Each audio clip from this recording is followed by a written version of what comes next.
At the very peak of his power, when the World Heavyweight Championship belt sat on his shoulder and millions of dollars waited in his future, Muhammad Ali spoke a single word that would shatter his life into pieces. No, not in anger, not in confusion, but with a clarity so absolute that it terrified the most powerful nation on earth. This is not a story about boxing.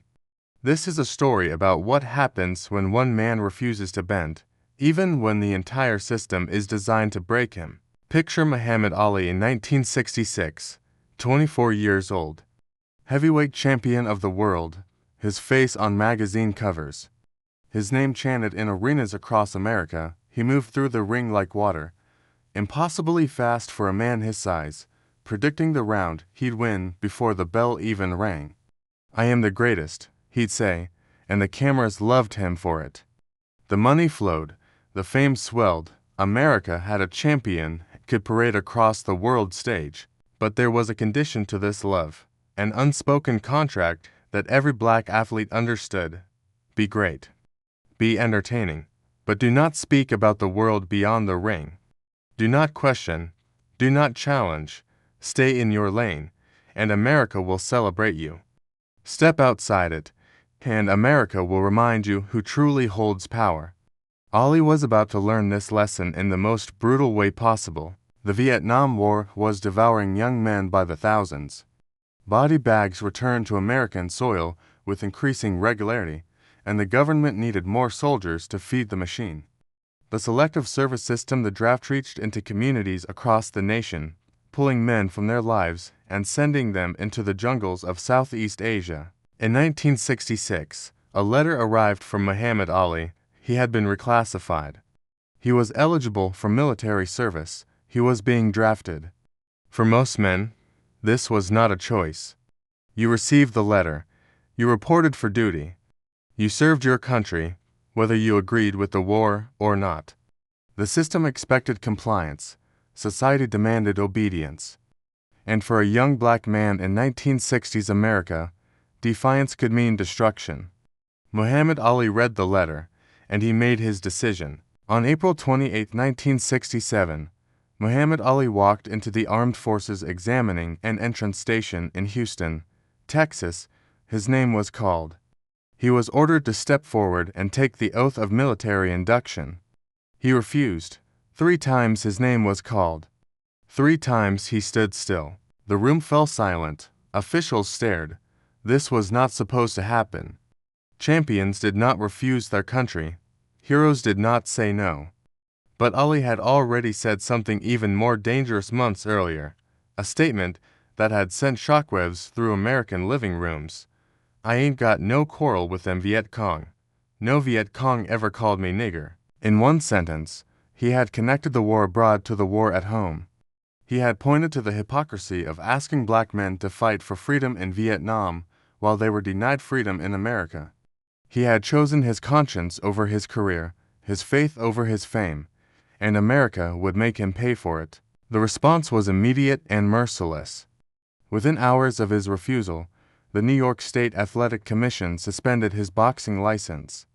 Other state commissions followed like dominoes. Without a license, he could not fight. Without the ability to fight, he could not earn. The World Boxing Association stripped him of his heavyweight title, the thing he had worked his entire life to achieve, gone in an instant. But the government wasn't finished. Ali was arrested, charged with draft evasion, convicted by a jury in less than 20 minutes, sentenced to 5 years in prison and fined $10,000. His passport was confiscated so he couldn't fight overseas.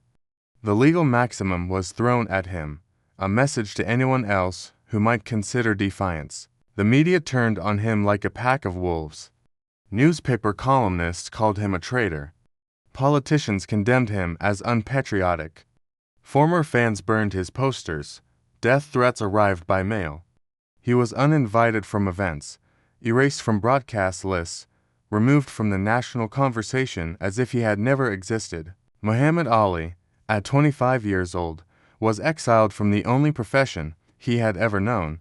His prime athletic years, the time when a boxer's speed, power, and reflexes are at their out peak would be spent not in the ring, but in courtrooms and on college campuses, defending a decision that had cost him everything. 3.5 years, that's how long Muhammad Ali was banned from boxing. 3.5 years of watching other fighters claim what should have been his. 3.5 years of financial strain, of wondering if he'd ever fight again, of feeling his body age past its prime. These were not glamorous years. They were hard and isolating and filled with doubt. Ali survived by speaking at universities, where students, many of them protesting the war themselves, pay to hear him talk. He spoke with the same confidence he'd once shown in the ring, but there was something different now, something quieter. The man who had once shouted, "I am the greatest," now spoke about principle, about standing for something larger than himself. He refused to apologize, refused to soften his stance, refused to beg for his career back. The system wanted repentance. It wanted him to admit he was wrong, to bow his head and ask for forgiveness. But Ali understood something profound. The moment he apologized, the moment he compromised his beliefs for comfort, he would lose the only thing they couldn't take from him, his integrity. So he waited, and he endured. In 1971, the case reached the United States Supreme Court. Ali's legal team argued that his conscientious objector status had been wrongly denied. The government argued that his opposition to the war was political, not religious. On June 28, 1971, the Supreme Court overturned Ali's conviction in an 8-0 decision. There were no parades, no apologies from the government, no compensation for the years stolen from him. Just a legal document that said what Ali had known all along. He had been right. But the damage was done. He had lost 3.5 years. 3.5 years of his athletic prime. The years between 25 and 28, when a fighter is at his absolute peak.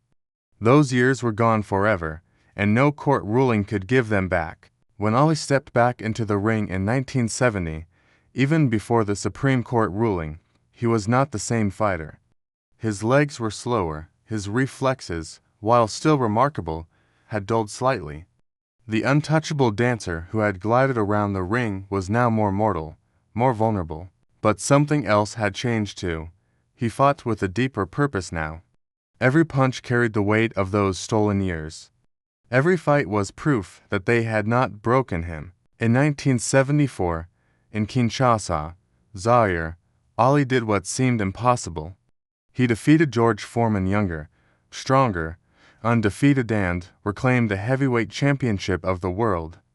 But this victory was about more than boxing. It was vindication.